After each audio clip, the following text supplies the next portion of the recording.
เจ้าสวัสดีเจ้าวันนี้มันแปลกับแม่ล่ามาแล้วเนาะช่องอุจจาภาษาเมืองนะเจ้า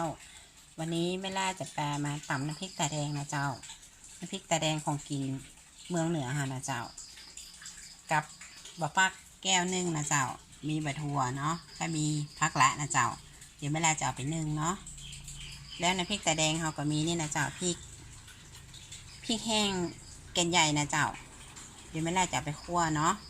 คั่วบ่ต้องคั่วเมินนะเจ้าคั่วเปิ้นมอกเปิ้นหอมกั๊มเดียวนะเจ้าถ้าหาคั่วเมินมันจะดำไปเห็นนะเจ้ามันเป็นน้ำพริกแต่ดำไปละมันไม่ใช่น้ำพริกแต่แดงแล้วนะเจ้าแล้วก็มีปลาแห้นะเจ้า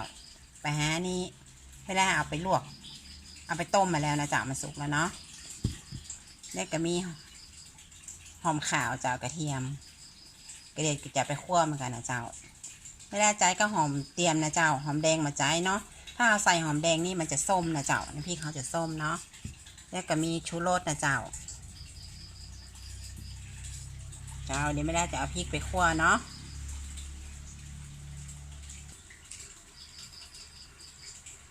อันนี้ค่ะคั่วหอมก่อนนะ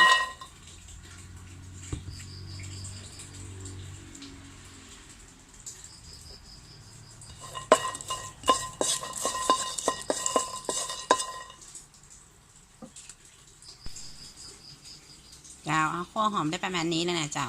เดี๋ยวเราก็ไปคั่วพริกต่อเนาะคั่วพริกต่อนะเจ้าไม่ต้องเอามือนะเจ้าเอามอกเป็นกรอบน้อยเดียวกับพอแล้วนะเจ้า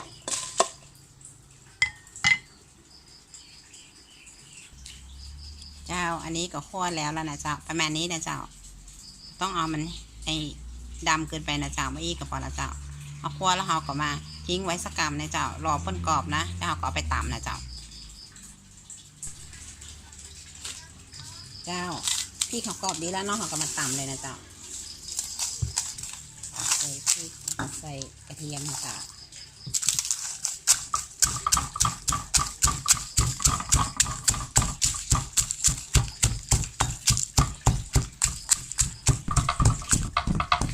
แล้วก็เอาไปแห่ใส่เลยนะเจ้า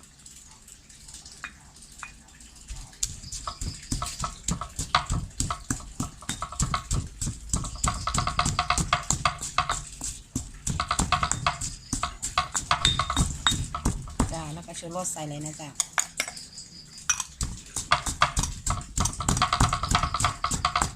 ต้องใส่เกลือนะเจ้าเพราะไปแห่เก็บหมดแล้วเนาะ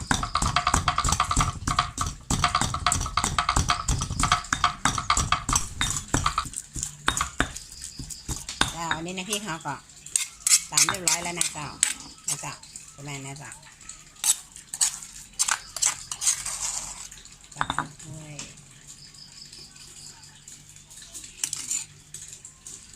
โรยด้วยผักป้อมนะเจ้า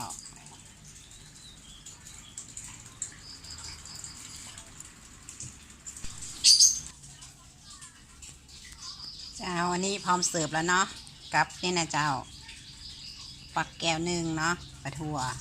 กับผักแหละนะเจ้าของกินเมืองนะเจ้าใครสนใจก็ไปทำนะเจ้าง่ายๆเจ้าสำหรับคลิปนี้ไม่ล่าไปก่อนนะเจ้าอย่าลืมกดติดตามไม่ล่าตัวนะเจ้าเอาไว้คลิปหน้าเอาไปกันใหม่เนาะสวัสดีนะเจ้า